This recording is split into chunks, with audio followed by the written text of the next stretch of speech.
you for joining us once again. Thank you for your time. Thank you for your effort.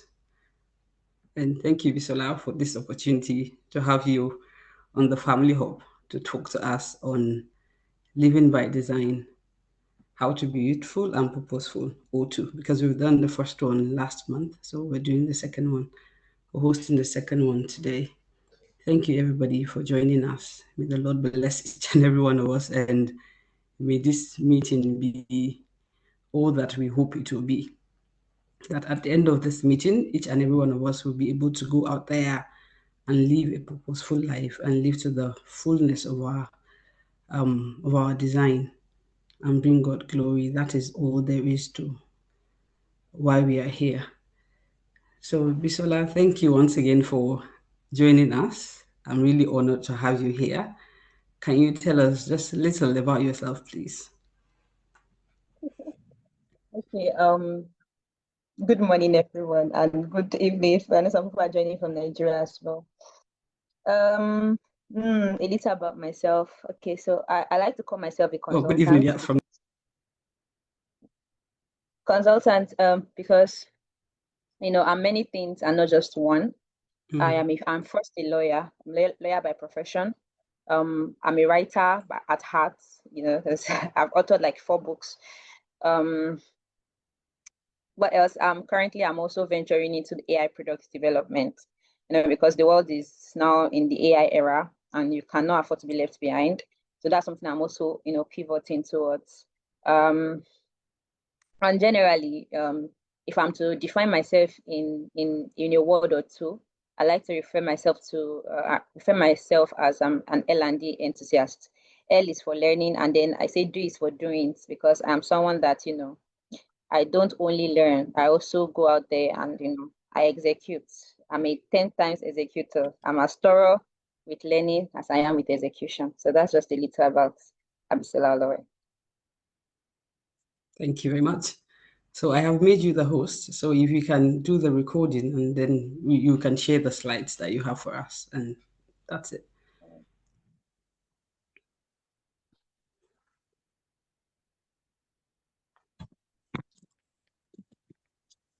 All right, so good evening, everyone, once again. Today we'll be talking about something that really excites me. It's a topic that excites me a lot.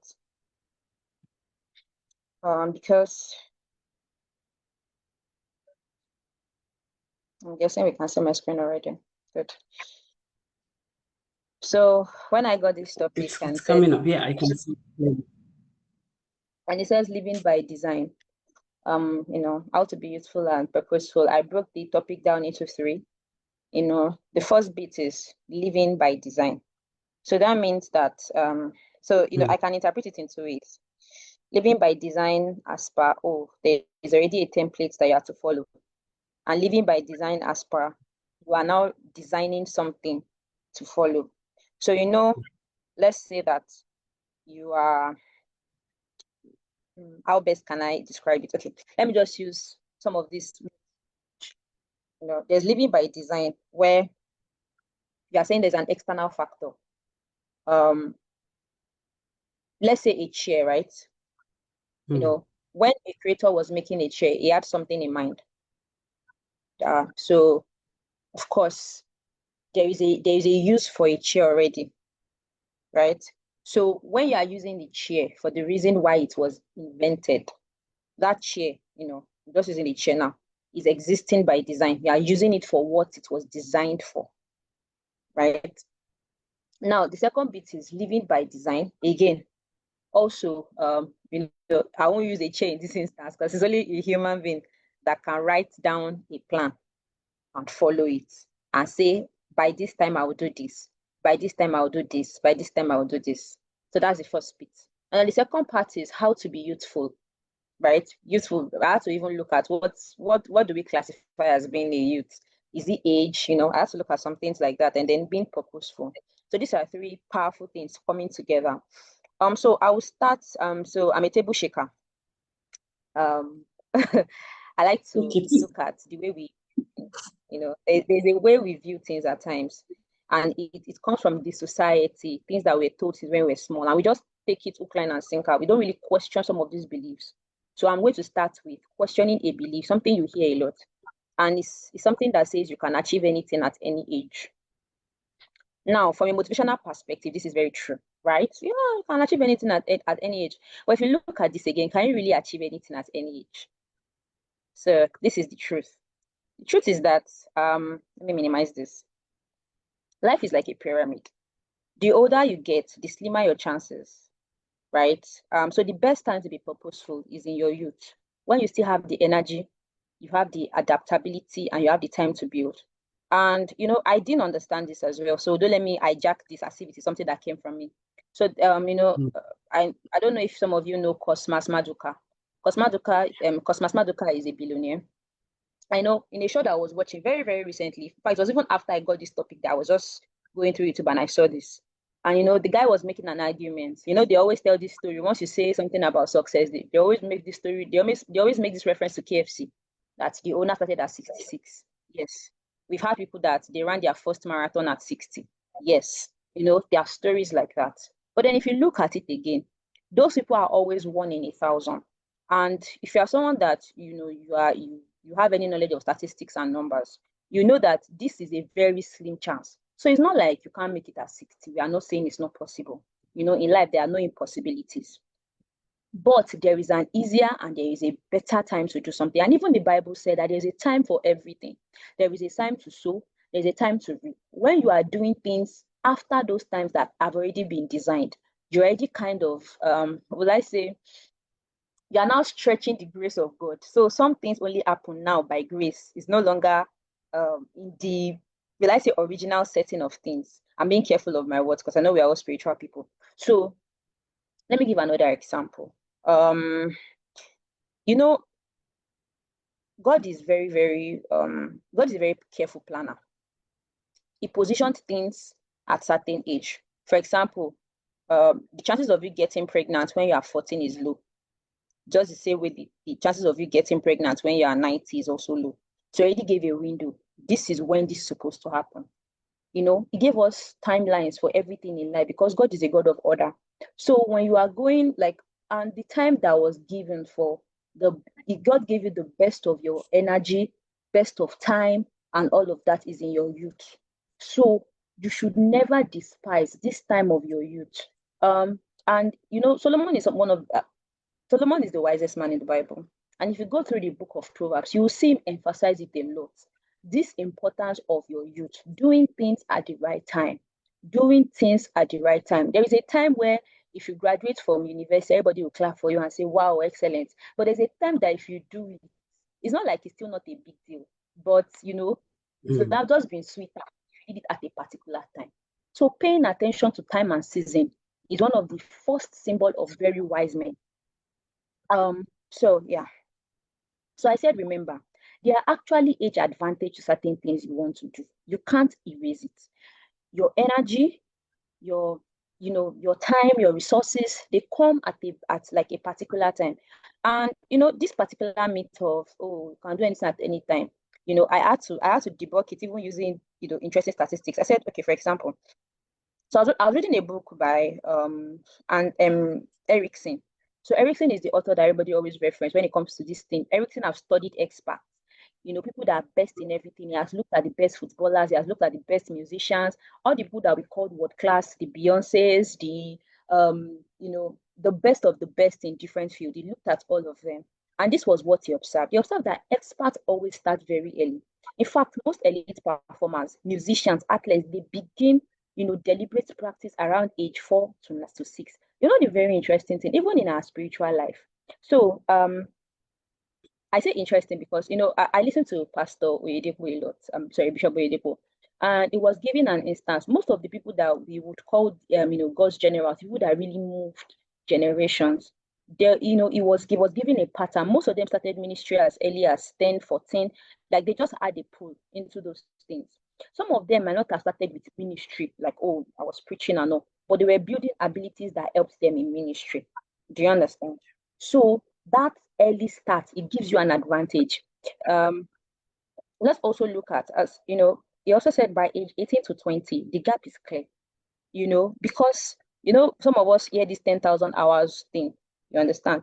And the amount of time you have to practice, it really, really does make the difference. So there was this interesting study that he did. So there's these people that they call pitch perfect people. Like they can hear a pitch and they can tell exactly what note it is. I'm not really a musician, so I really don't know how to, but I know those things happen. Like they're so perfect with it.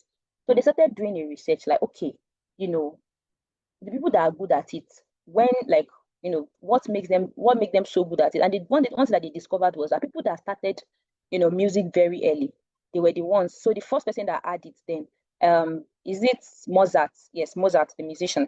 It was the first person that really had it as a child, and people were really making the big deal. Like as at age 6, he was already like a musical genius. So people were like, this guy is so perfect. So they went to go and do the research and discovered that his father was a musician as well, so he had been teaching him since when he was small, right? So by the time they were in their teenage, age, they started very, very, very, very, very early. So now let's move to, and I said, you know what, I want to even look at who a youth is. So I have to redefine youth. For some of these examples I've given you might be feeling like, if so that means that as I was, playing in when I was 10 years old, does not mean that my chance has gone. No. So this is what I said. So when I say youth, I don't want you to think of age 18, 21, or any fixed age. I want you to be I want you to be linear in your thinking. I'm sorry, I want you to be dynamic in your thinking. So for me, I say youth is not a number, youth is your morning. That age you are right now, whether it is 13, 15, 17, 21, whatever age you are, if you start today, that is your youth. That is my own definition for today. The fact that you are on this call, you are with us. If you start now, that is your youth. The funny thing about life is sometimes we think it takes maybe 10 years of doing this, 50 years of doing this, to really make a difference.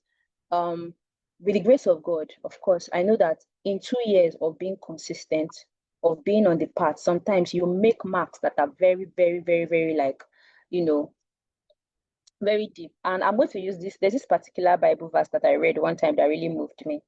So it was the parable of, I know it was the parable of Jesus. So it was basically that, somebody had a farm and he said for everybody that works on the farm, I'm going to give them $1. So somebody came, in the first hour, he gave the person $1. Another person came in the second hour, still $1. Another person came in the ninth hour, still $1. Another person came in the 11th hour, the $1 still did not change, right? And then the guys were angry, like, well, we were here before this person came, so why would you give us the same amount of money? And that's why sometimes we have this prayer point when we say the God of the 11th hour, right? Yes, maybe you did not start early. There's still the grace of God that can still make you cover some gaps. Because some of us, the reason why we didn't start early too is because maybe we did not have exposure as a child and the rest like that, right? Yes, the earlier you start, the better. That's from a wise man perspective, really. But the advantage that we have, because I want to believe that a couple of us on this call we have some kind of spiritual background, right?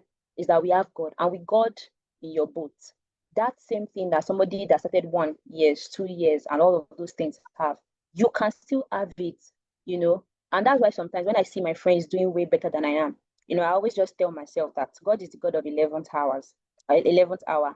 Yes, somebody might start out with, let's say they're able to compile 10 million in just their first year. That same money, you can make it in just a single month when it's really like when the grace of God really just comes upon you. You understand? So that's why I said I'm going to redefine youth for our own sake. So I said the real mistake is not being young. The mistake is postponing your start. So now there was this particular thing I read. I think it was Bookie Wright here. She said she wanted to go back to school to do her PhD or something. Then she was telling her mom that, oh God, like 4 years, like that kind of thing. I'm already 30. I will not go back to school again. She felt long. And my mom now said something to her, and that was actually something that moved me to start my master's as well.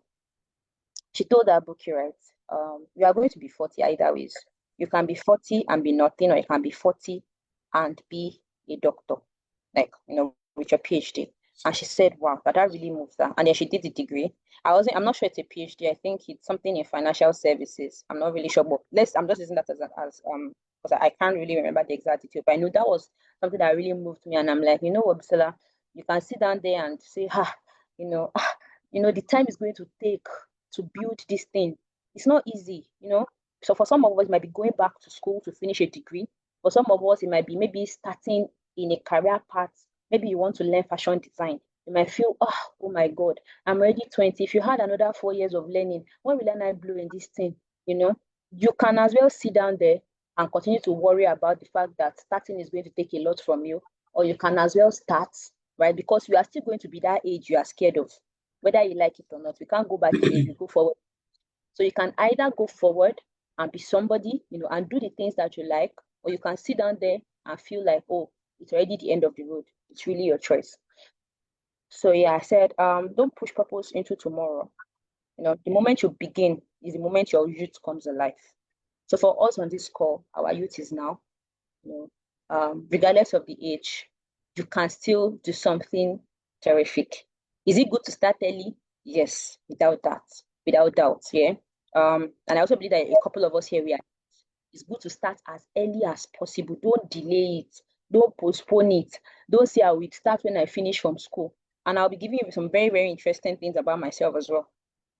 Right? But even if it feels like it's already late, it is still your money and you can still start. So I give some examples. Serena Williams, you see Beyonce, Michael Jackson. I gave Cosmos Maduka because his story really touched me. He started hustling at the age of 14. He got married at 20, and the man is a billionaire, literally. Then I also saw the story of Tony Elumelu recently. He became a brand manager at just 27, and that's like a very big deal. So yeah. Now let me excite you. So this is about me as well. So yeah, like, okay, who is this person? Who is she? And all that. I also started early. I don't know. I've always been very intentional about living my life in a structured way. I don't know why, to be very honest. The whole idea of just having a purposeful life has just always struck me since when I was even way younger than this. So this is the thing that works for me. So anytime I go somewhere and I see the way somebody is living their life and their life is good, me, I like to emulate good things. So when I stay around, I say, this girl, she's always arranging her locker. She's always going to class on time. She's always, it begins to attract me. So I will say something. When I got to uni, right, I was not the brightest student, to be very fair. I would say I was literally average. But I had friends that were doing first class back to back. And I'm like, but is it like they made this first class for somebody? And I became very intentional about it. That, you know what? I want to graduate with the first class. I didn't graduate with the first class. I graduated with a 4.30. That was because of my 100 level result. But, I was still first 10 in my class. Because at a point, I just became very intentional about, some people came into university already feeling like they wanted to graduate best of their class. I would not say I have that goal. My own was, God, I beg, let me even graduate, because I was not sure I know book. But at the point I saw that people around me were actually doing this thing, I became very serious and very intentional. Like, me too. And I realized that was the first time I realized that if you actually decide in your heart and you propose that I want to do this thing, it literally happens. It literally happens. So, another interesting thing about me is that I started working as far back as 16. I was still in 100 level. So I got a job as junior agent. They just broke my heart that year, actually. So say, instead of me to be sitting there and be crying, I asked my friend, she was working, with junior. I said, there's no time for tears. Let me go and convert my energy to marketing. So by the time I go outside and I'm thinking about how to make 1 million, all the tears in me are already gone. So I pushed that energy. Started working as a junior agent as far back as 16. As at 15, I was already writing on Wattpad. So I had one story that time I wanted to write. I titled it, I'm just 18. So I would come back home because I used to read Wattpad stories. So if you see me, I wake up in the middle writing story. The story did not make sense, but I kept writing it. But anyways, I was doing that as far back as 15. At 20, I already registered my first business, which is my fashion business at Ariziki. As at today now, I have a book club. I also have like I'll say kind of, because I'm not yet done with the full registration, but like, it's illegal, illegal, it's not a business anyways. It's more like an NGO. So then as at 23, that's just like some few years back, I'd written my first book, right? And today I have 4 books already. And I can't even mention how many in the pipeline, right? Then today, so that's why I said today, what people see in the episode of Olowe is not an accident.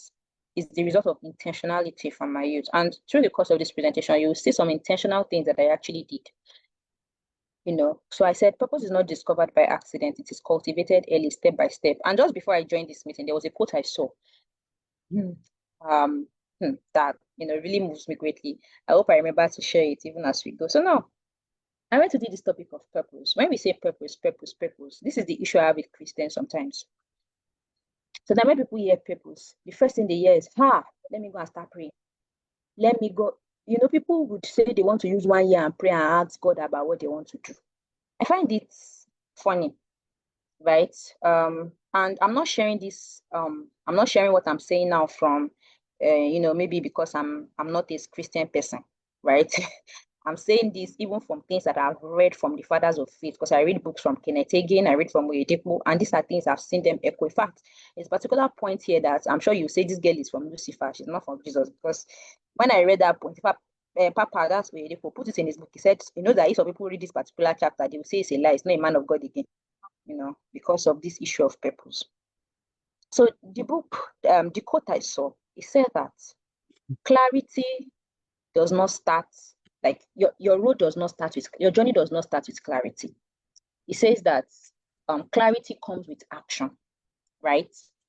So because I was in a loop at a point in my life where I felt, oh, I will not do anything, and for 2 months I will just be praying.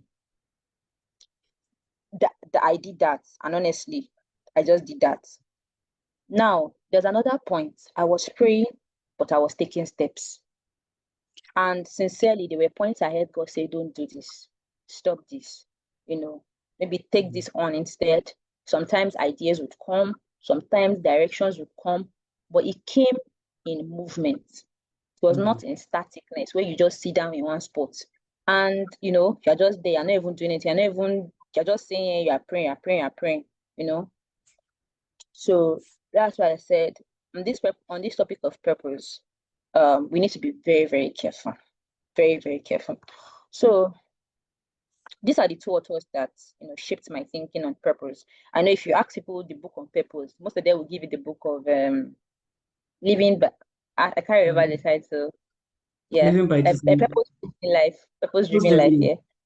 Yeah, yes. I think I scanned through it, but funny enough, the books that really made it mark for me was the book by Miles Monroe and Patricia Bright. Right.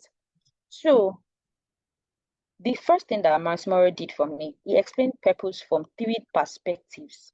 And if you understand purpose from these perspectives, it will really help you a lot. So the first thing is he explained purpose by generalization.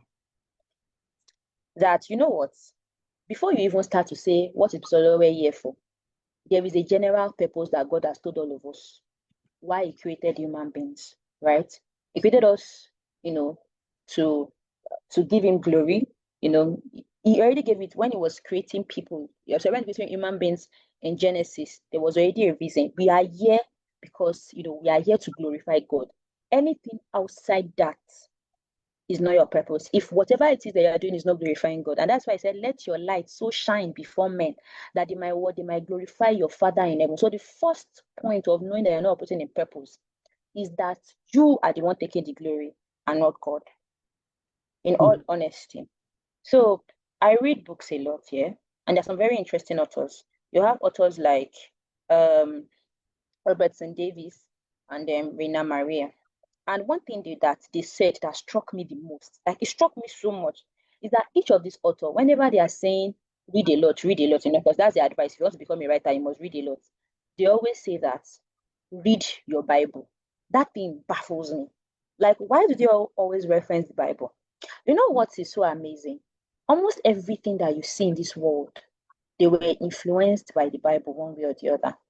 It's funny, but that's the truth. The best of the things in this world, even Bishop Oyedepo mentioned it at a point that there is light that is just associated with being with God. There's just that light. The best institutions in the world, some of the best scientists, they are Christians, right? I used to watch Ancient Aliens. So there's this documentary then, and they talk about how some of these inventions came. Some of them, they will tell you that they saw it in a dream. And the thing is, I have actually seen things in dreams. Like I slept one day and I saw, like, it was a poem, right? Because I write. And that poem is Mr. Wilkinson. And I actually got the entire it was like an image. I was seeing an image. So if you read that poem, you will see an image. Like you actually see that I'm describing something that I saw in my sleep. It was a very disturbing poem. Funny enough, of course, it was a poem about dying. Like, the fact that we would all die. You just have to always remember that. I woke up around 3 a.m. and wrote that poem out. And that was not the first time. I can't count. Sometimes I sleep and I wake up and I have vivid descriptions of things, right? Is it Bible verses? Is it things? They just come, right? So everything that we do is linked back to God. The moment you forget that God exists, that you start feeling like you are doing this thing by yourself, you've lost it. And I know it's easy to derail from God. Even me, I'm guilty of it many times. When you start looking at your abilities and you begin to feel sort of big. But so one thing that helped me is in all that I do, I remember that there is a God in me. God is not external to us, God is within us, right? So it is the God in me that's pushing me to do all the things that I do. Always have that at the back of your mind. So that's purpose by generalization. The very funny one, an interesting one, is purpose by gender. So I don't know if any one of you have ever experienced this before.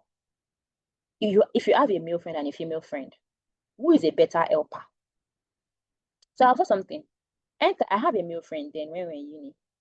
If he says he wants to do an event, he wants to do something big, the people that push it, that make everything a possibility, usually is the female gender.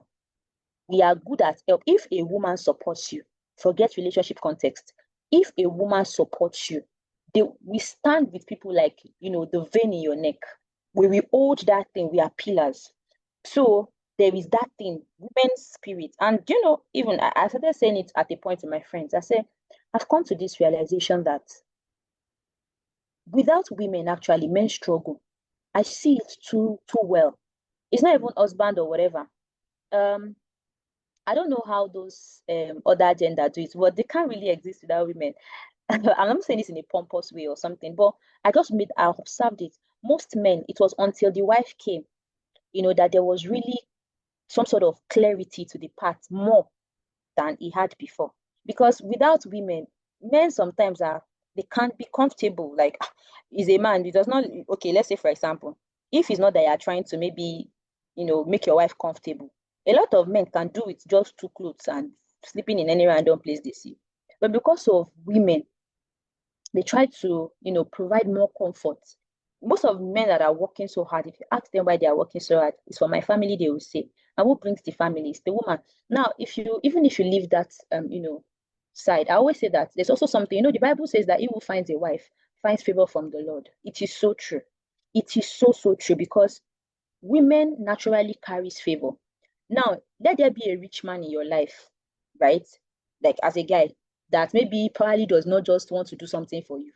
For some reason, you just used to annoy him as the husband. Let your wife, especially if you marry a very pleasant wife, she'll be able to open doors with that person for you. I don't know how women do it, but I can say categorically, there'll be one very wicked man in my office that doesn't talk to anybody. But once the women come on board, he's all smart. And it's not because he's a womanizer. It's just something pleasant about the spirit of a woman. This is purpose by gender. If you know the gender that you, and I'm not saying that to say that, oh, the male gender, I know this more because I'm a woman, and of course I've studied more about my gender. Men as well. Men are great leaders. And for me personally, when like I have men around me, some of my closest male friends, I feel naturally I have this comfort. I feel protected. That's the word, right? And understanding purpose by gender helps you. The leadership, the the way you just handle things, it helps. It actually helps a lot. And that's why even if you're looking at purpose by gender thing, you observe that the genders are attracted to certain profession. It's not like it's not, even forget inequalities and stuff. We are naturally attracted to certain profession. Women, I don't know, if you look at nursing, women, human resource, women. If you look at tech, well, now we are balancing it, but then it used to be more a male thing. So I observe that women have this, women are more endeared towards things that deal with human beings, emotions, stuff like that. But men are just want to sit down with a laptop and get the job done. Nobody should talk to me. So you see them in engineering, things that has to do with things. So men tend to be, drawn to things, occupation or jobs that deals with things. And you see women more with things that deal with other human beings. So there is that thing, I'm not saying this is hard and fast. I'm just saying that it also helps if you know the gender very well. right? Then they also have, and even if you're looking at the cause, when just like saying when God was cursing both gender, even his instructions to husband and wife, you love, you respect. There are reasons for everything. Then we now have purpose by individual. So this is where people talk about the most, where you now boil down to, okay, you, what is now your purpose? So let's dive into purpose by generalization. So I said, just as fishes were made to swim and birds to fly, humans too were created for something. Our important purpose is to bring glory to God in everything we do. And once we miss this, life becomes self-centered and empty. And that's why they always say that in every human being there's a God-shaped hole in you. And until you fill that hole with God, no matter what you fill it with, you will never feel satisfied. And that's why we meet people that are really, and I always say this to my friends as well, that without God, without Jesus, we are all potential narcissists, we are all potential rapists, killers, all the most horrible things that you can think of on this earth, man is. Because if you are just going to go with your humanity, they are the best things that you will just be prone to do. The reason why we are sane is actually because of God. Then we have purpose by gender. I said it already. Men often lean towards analytical, women towards the nurturing and relational and emotional, things. So this understanding this natural strength also helps us to lean into God's design, right? Women are intuitive. So even in your leadership, you'll be able to use some of these gender, advantages to your advantage. Then we have purpose by individual. Now, beyond this general and gender thing, there's now a unique assignment for each of us. Now, there is a way to discover it. I'm going to tell you guys a story. So that way that my first business is fashion, right? And I think I made a mistake. And my mistake was this: I wasn't paying attention to patterns. So on this call, this one thing I want you to pick as well. When it comes to this issue of purpose, I need you to pay attention to patterns a lot. I'll tell you two things. So the first thing is, so I am like, I really like fashion. If it is by passion, I like fashion design. I really like it. Now, if it is by gifts, I'm actually a better writer. So, and I suffered for it. I remember when I was in uni, when I wanted to start my fashion brand, I went to pray in chapel, and I wanted to start it then. And actually, I even remember I told my friend, I said, God said I should not start this brand. He said I should focus more on. I had some leadership roles then. So he said just focus on those things. So I focused. In fact, it was that was the best, one of my best years on this head when I was in my final year. I focused on. I was just always building myself, reading, impacting people, and it really made a difference in my life. That was something very interesting. But the passion in me, I shall say this fashion, I must do it, I must do it, I must do it. I shall put it inside. Every time I've ever put money in that fashion thing, I always get burnt. I'll be emotionally tired. I will be unhappy. I just can't explain it. Everything will be going awry, sort of. Now, writing, I'll do the littlest of things and it blows out of proportion every time. My first book, I didn't even write with the mindset of making money. Somebody sent me money when they finished reading. They were like, this book is so good. They wanted to pay for it. The second time I wrote, I made almost like 300K. I have not sold the book. This was donation. I wanted to launch. People just randomly say, oh, you said you wanted to launch your book. Take this 50K. I wanted to launch your book. I'm like, what is going on here? It was that easy. And something about writing for me, I can literally write a whole book in a day and I'm not even capping. That's how easy it comes to me. Now, let me sew clothes. I will losing it like 55 times before the thing is fine. I say, like, as intelligent as I think I can sometimes be, even law to me is easier than sewing. I don't get it. That's why when I see tailors, I just like, you know what, you guys are just the best things because I can't even do it. And I've been in this fashion thing for like 7 years and I still struggle to sew. Like, it's not like I can't sew a decent dress, but I sincerely, when I ask myself, I always say, can you really sew at the level that you see people like Vicky James sew? And I'm not confident I can. But if I say, can I write at the level of, let's say, Chino Achebe, Wole Soyinka, I am so confident that I can be that good. In fact, I believe I am that good, right? So this is where I want you to pay attention to this. Now, there are three things they are intertwined. What I was doing was I was so focused on passion that I forgot that there's also the part of gifts. I also focused on passion that I forgot that there's a part of, even your natural abilities. I don't want to use your natural abilities as well because you can actually develop any abilities. But to be very sincere, there are things that just come easier for some of us than some of us. So, like I say, I read a lot. And most of those authors, they always say when people come to them and say, oh, How do I become a great author? How do I learn to be an author? They always say, the fact that you're asking me this question, it makes me question you. Like, I know you will develop writing, like you will develop the writing skill. You can own it, or you like own it. That's HONE and all. But it's not like being a writer is something that you're really taught. It just happens. And so to be sincere, I can't really explain to anybody how I got good at writing. I've just always just had it, like it's just there. You just have a calling. Because there are a lot of people that read even more than I do, and they're not as good with writing as I am, right? So sometimes there are just some things that just come easy for you. So for some people now, they can just sit down and draw. If you know what drawing, use my eyes and see. I've been learning fine arts since when I was in JS1. When I SS3, I wrote visual arts in exam. When I was drawing, people will look at my drawing to laugh in the exam hall. I was their comic relief. I'm so bad at drawing. Sometimes I'm like, I even went to look for a painter to say, teach me how to. If there's something I want to learn in my life, it's how to draw. I'm so terrible at it. Yes, I used effort to push up because now I can still sketch clothes. But you will know that he's struggling. Even when you're seeing it, you'll be seeing struggle. Or there's someone that is just something just come to you sincerely. They come to you. Now, so this discovering your purpose. This is where we're going to be learning from Patricia Bright. So she gave us 3 templates that you should work with. So, how do you identify it? Find it first. Kind of identify your talent, something that you're just good at. It doesn't have to be the best yet. Just something that you know without really much learning, you have a tilting towards it. I never knew that speaking was a gift. I always thought everybody can talk.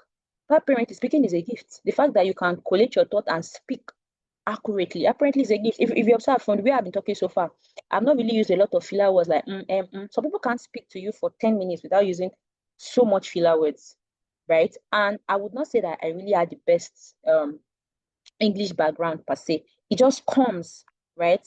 Then there's your passion. What are the things that you like, right? Then we also have your people, then the audience. Who are the people that you were created, to cater to? So now, like I said, when many people think about purpose, they think purpose comes only through praying endlessly.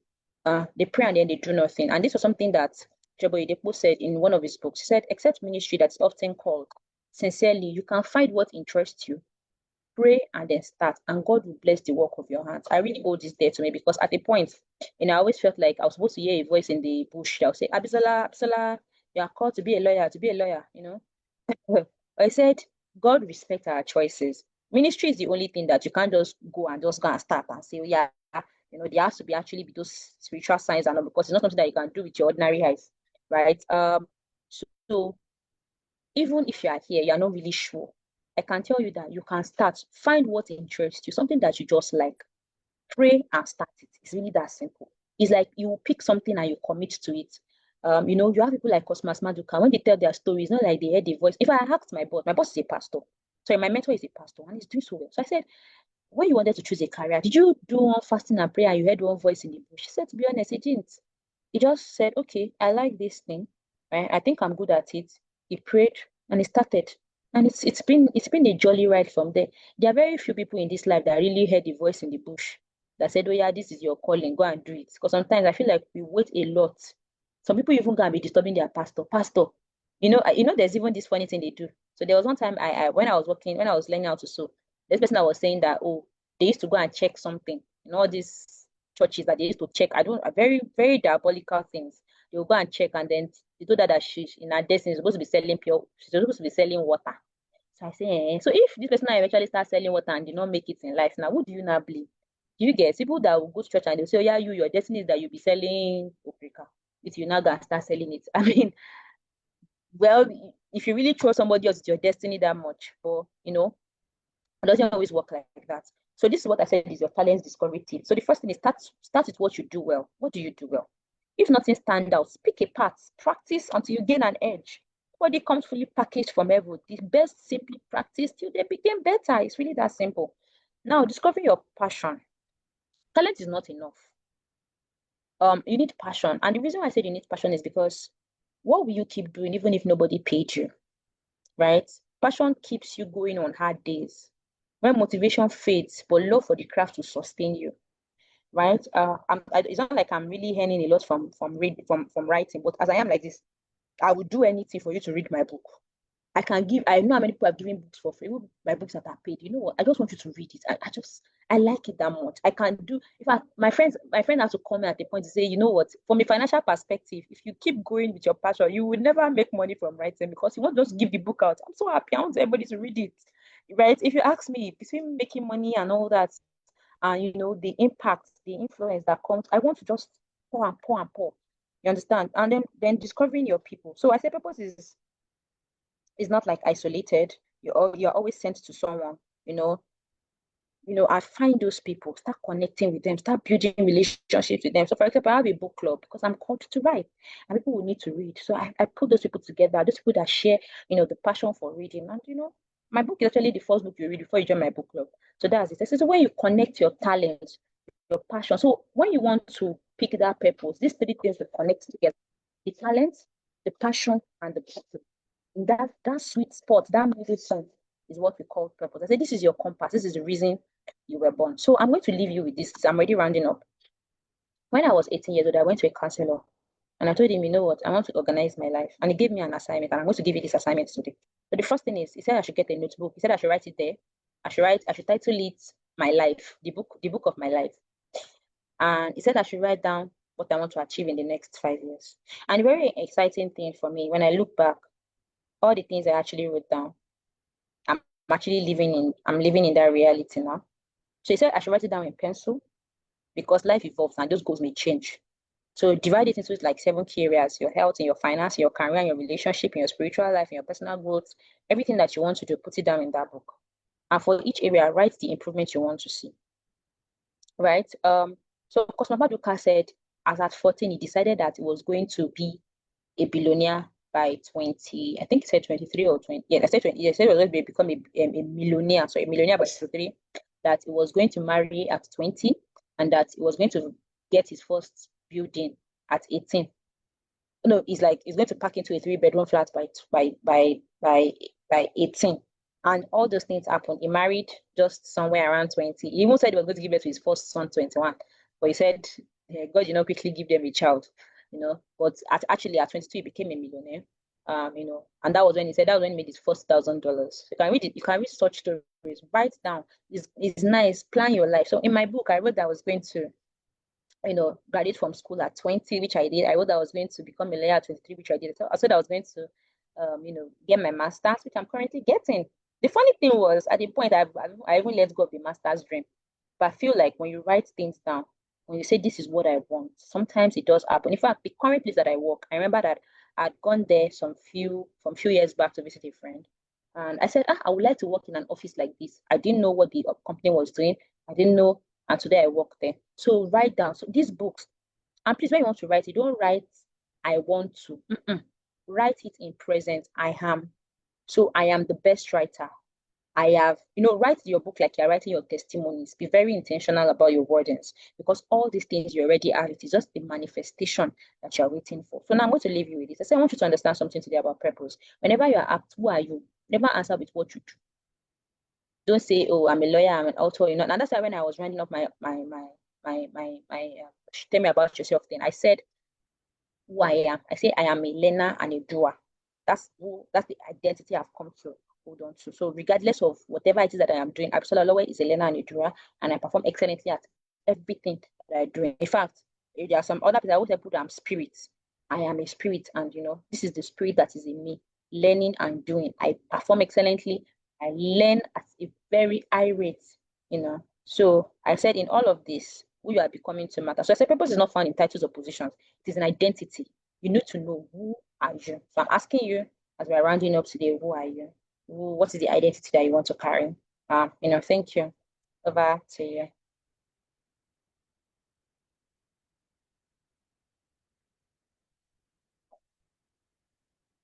Yeah, I'm muted.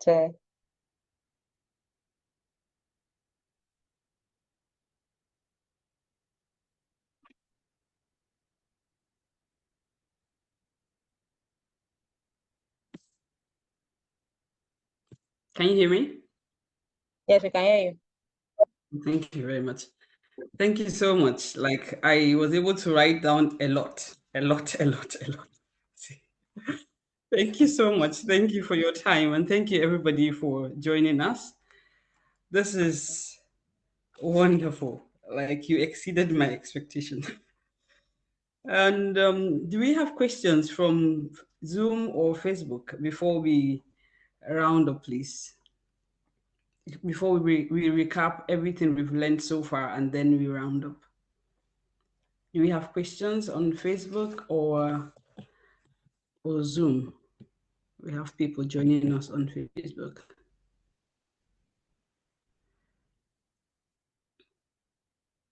I'm just checking Facebook. No, we don't have any questions on Zoom. All right. Thank you for your time and thank you for um, getting us to understand our purpose and for letting us to realize that there is no better time to start than like now. I know of somebody I was talking to one time, and she said to me, I think I have time. She wants to be a health coach. And she said that she has time to do that because somebody started she using the Colonel Sanders started when he was 75 or 70 plus and all of that. Then I said, why would you want to delay yourself just because you want to be Colonel Sanders? You're not Colonel Sanders, you are who you are. So why would you want to delay yourself because you feel somebody started at 70? You are in your 30s or in your 40s. Why would you just want to wait because you feel like you want to you want to be in a particular pattern? So start where you are, start with the little that you have, start with the help of God. Sometimes we want to like use yeah, like Abisola mentioned. You want to just wait and hear a voice in the bush saying, Sim, this is the time for you to start. My grace is there for you, all of that. We might not really get to have that experience. There are people who got to have that experience. But most times it doesn't happen to all of us. It doesn't happen to the best of us. So if there's anything that God has been placing in your heart for you to do, go ahead and do it. And while you're doing it, like Bisola mentioned, while you're doing it, you're going to get direction. But don't just sit there because you feel somebody started when he or she was 70. If there's a time for you to start, the time is now. If it is the place, it is if there is a place for you to start, the place is where you are at the moment. Like I tell people in my accountability group, we have an accountability group called Girls with Sense Connect. If you want to join, you can contact me. And Bisola has a book club as well. So in case you want to join any of these groups somewhere you can be accountable to what you do and to your purpose, you can contact any of us. Mine is called Girls with Sense Connect. So what I always tell people in my accountability group is you can start from your family. There's always somewhere to start. You cannot say there is nowhere to start. Like, where am I starting from? There's a place to start. Start from your family. For example, I am a mother. I can start with my children. You can start with guiding them, helping them. If you are a mother or a father, or maybe you are a sister or a brother, you can start from where you are. Start from your home. If you can't start from your home, start from your street. I remember I used to, because I just moved, but I'm going to start very soon. I go evangelism around my street. I say I'm going to start with my street. And by the time I finish my street, then I can go to the next street and then to the next street. But you can start from your street. After your street, you now go to the community. Your maybe your suburb. It depends on where you live. You can start with your community. Then from your community, your state or your region, and then from your state to the nation. So start where you are. You can even start from your church. If you are a Christian or a Muslim, you can start from your place of worship. Start from where you are. That is where you build your purpose, and that is where you start your purpose. You build your gift, your talents, and abilities and skills from where you are. So don't just wait. Sometimes some people like there's a question, Bisola, if you can answer, so I don't be the one answering. Somebody said, "What if money is a factor?" This question was sent to me when I posted the flyer for this meeting. Somebody said, "What if I want to fulfill my purpose, but money is a factor? Like I can't really start without money." So, what would you advise somebody who wants to start something? I don't know exactly what the person wants to start. Maybe the person wants to build a big company. So, how do I start when I don't have money? So, what would you tell this person, please? Okay. So there was this very exciting when somebody told me that really changed my life. The person said to me that you know that all the resources you ever need to prosper, God has already given it to you. We can't hear you. Can you hear me now? Hello. I think you're. Yeah, I can hear you now. We can hear you. All right, thank you. So I said there was this very exciting thing Yeah. that somebody said to me that really changed my life. Something I hold very dear recently. He said, whatever it is you want to do in this life, like whatever it is, that thing that you think you want to do, God already gave us the resources to do it. So I always say stuff like, um, you do life with whatever cards you are dealt, with whatever cards you are dealt. The problem is that we think in limitations, right? We feel like, oh, unless I have a particular sum, I can't do this. Because in fact, we don't even start life with money. Money was never in the consideration. Like they always say, money is man-made. Money is actually man-made. Money is like is like reward for doing your purpose. So your purpose does not start with the money. So for example now, right, you would say, oh, maybe to be a writer, I have to have money to make it happen. Let me tell you some of my writing journey. When I started writing, I didn't have money to pay an editor. So I had to look for a friend to say, you know what, please let me read this. Let me read this thing. That was how I started. Then I don't have money to pay a graphic designer. My brother is a graphic designer. The one I couldn't pay or afford to give my brother, I designed by myself. It will not look fine, but I designed it. That's the cocoa, right? I don't have money to even go to a publisher to say I want to publish this because I remember I went to ask them. I was like, oh, how much? But then they were giving me my video, my 175,000. I said, hold it. It's no need. Say no more. I went on seller. And I must also say that life has become way easier than it used to be. It was in olden days that you really had to, switch together and bring money together, to make your dreams happen. I think one of the biggest problem that we have sometimes is that we think when we want to think about our dreams, we want to start from the top. We don't really want to start from the bottom. And you can't build anything without building the foundation first. So let me use one of the most expensive purpose maybe that you think you have is maybe you want to be a philanthropist, right? And you are thinking, oh, I have to be $30 to give money out. Sometimes you don't have to start with being $30. Sometimes it means that 20 naira that you have, learning to share it with, the next person beside you. And sometimes people always use poverty, as an excuse of, why they can't make it. And I would like to tell you stories. Like if you can, go and look for this person, Cosmas Maduka. This man started with 2,000 naira. 2,000 naira. That was 2,000 naira that was given to him after 3 years of serving his brother. So there's some people that to start their own business, they have to first go and serve another person. It is now maybe during service, they will now buy them that sewing machine. So for example, maybe you want to start a fashion business and you're like, oh, I don't have money to set up my shop. I have friends that had to go and work with somebody. You work with the person, when you've gathered, you've saved here and there, then you start the fashion. And then because you are working with the person, you're also learning, you are broadening your experience. By the time you start on your own, you start something big. And this is one thing that you must always put in mind.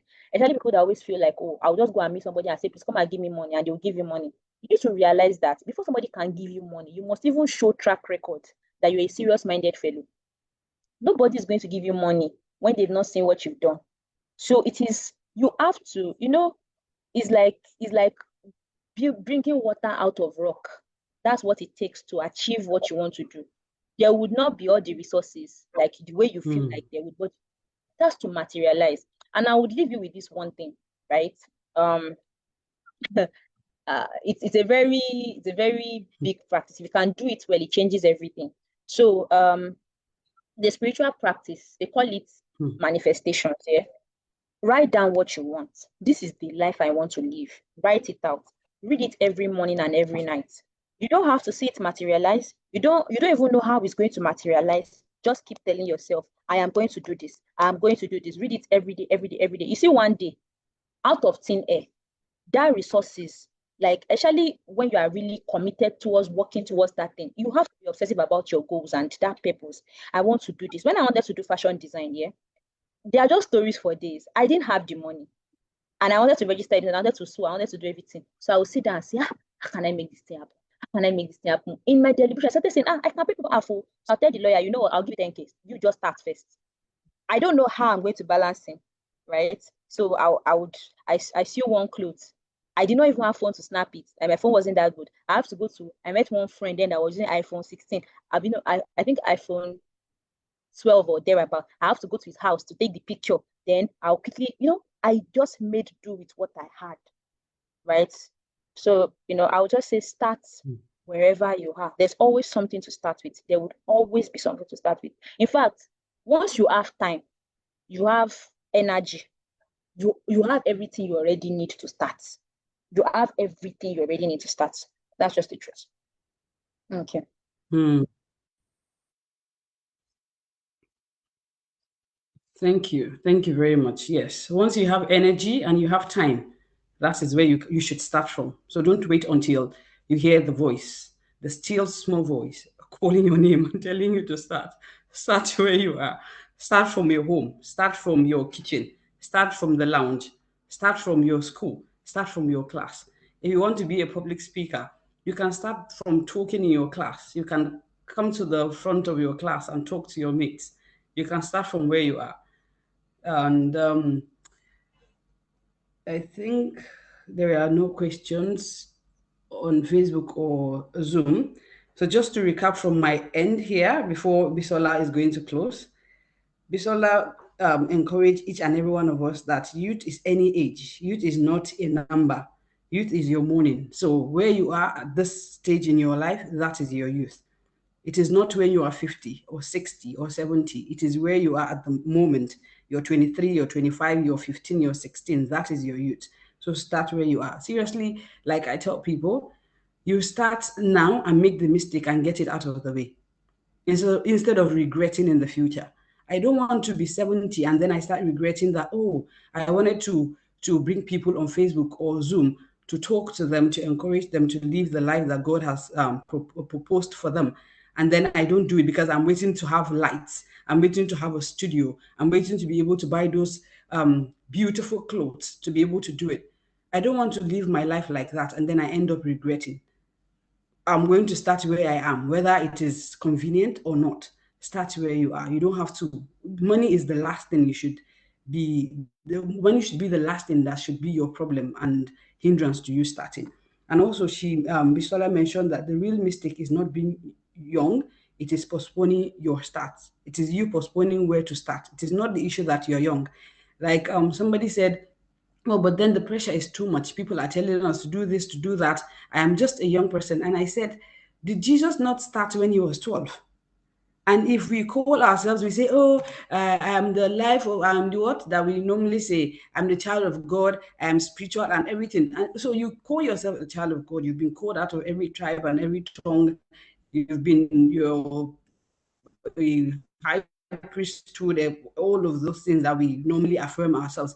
But then when it comes to acting like Jesus, then we say, no, I am human. All this time you've been saying you're spiritual, you're like God. But then when it comes to you acting and being all that God has called you to be, you say, no, you're not, you're no longer going to affirm yourself to do that. So we can't wait till we are 40. Jesus started when he was 12. So we can start when we are 30. We even have an advantage. Jesus started when he was 12. And also, don't push purpose into tomorrow. The moment you begin, that's the moment your youth comes alive. Even if it feels like it is too late, you can start. So we're not just saying that you have to start when you are 20. Even when you are 50, please go ahead and do it. Wherever you are at this moment in your life, just go ahead and start. If you cannot start alone, go get somebody who can actually tutor you, somebody who can be a mentor, somebody who can be a coach and guide you to be able to start. If, for example, you want to build a school, you want to start a school, but you don't know how to go about it, go and be an apprentice somewhere. Maybe not really apprentice, you can go and volunteer in another school instead of just waiting until you have $10 million to start that school. Go and see what this person who has a school is doing. Volunteer to start with that school. See how she or he is doing what they are doing, and then you'll be able to learn. So instead of just sitting down and waiting, volunteer somewhere and start with that person. Learn from someone else. And Bisola mentioned examples of people who started from somewhere, like Serena Williams, Beyonce, Cosmos Maduka, which we all know, he's a Nigerian, and Tony Elumelu, we know him also. And also, we should emulate good things instead of, this confirmation bias that we always all have, that sometimes you just want to hear the negative side of things and be like, oh yeah, this person didn't start, so why am I starting? Why not emulate the good things? Be able to be bold enough to emulate the positive things that you see around you. Watch those positive things that will actually propel you into your destiny, instead of having that confirmation bias that keeps you down and tells you, oh, you're not ready yet. This person has not started. This person is 70. Why not wait like this person? But then push yourself. Be bold enough for your destiny. Be bold enough for yourself and say, no, I'm not going to sit down here because somebody has not started. I am going to be bold enough like this person. And then go ahead and do what you're supposed to do. Thank you. So, Bisola, what do you have for us? Your last words for us. Can you hear me? Yeah, I can hear you. All right. So I'll bring something that We you can already hear said. you, I think. You said that make the mistakes early. So Mm, I read Phil Knight's book. That's Nike, the owner of Nike, and he said at a point mm-hmm, when he was building the brand, he always told himself, "Oh, if this is going to fail, let it fail fast. If this is going to fail, let it fail fast." Like if I'm going to fail, let me fail fast. And sometimes, the biggest struggle that we have is we are too scared that we're going to fail, right? mm. And if you are very scared, you will never make a decision. What if, what if, what if? So I would say in this life, you will make some mistakes. You will. And this book I read said human beings are the only creatures that punish themselves more than once for a mistake they made. So you make one mistake, you sit on it, you punish yourself, punish yourself, punish yourself, make the mistake and move on. I started a brand that failed. I was in debt when I started my brand. I owed money, it didn't go as planned. Everything was messy. But would I start another brand? Yes, I will. Every chance I get. The faster you make the mistake, the faster you can go. So I feel like one of the things that hold us back from our purpose the most is those fear. I'm going to fail. What if I fail? You might fail and you might not, but you will not know if you don't even start. So please start today. Yeah, thank you. Thank you very much. Thank you, everybody, for joining us. Good morning from here, New Zealand, and good evening to people in Nigeria and any part of the world. It might be good afternoon. Thank you so much thank you so much for joining us, and for those who are going to rewatch this meeting, thank you for taking out time to do that.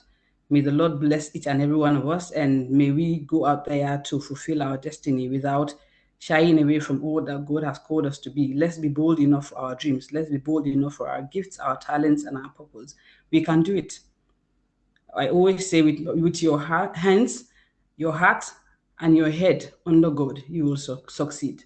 God will guide each and every one of us. We will not fail, we will not falter. And even when we fail, we will rise again, isn't it? We will fail, we will rise again. We will not fail and remain down. Even when we fail, we will rise again. God will help each and every one of us. We will not regret living our lives. We will live by purpose and we will live by design. Thank you very much. Thank you, Bisola. I'm really grateful and honored for your time and your effort and giving us all that you've given us. Thank you so much. May the Lord bless you richly in Jesus' name. I know it's not a church, but then God is our standard, right? Mm. All right. Good night, everyone. Thank you. Good night. Good morning. Good afternoon.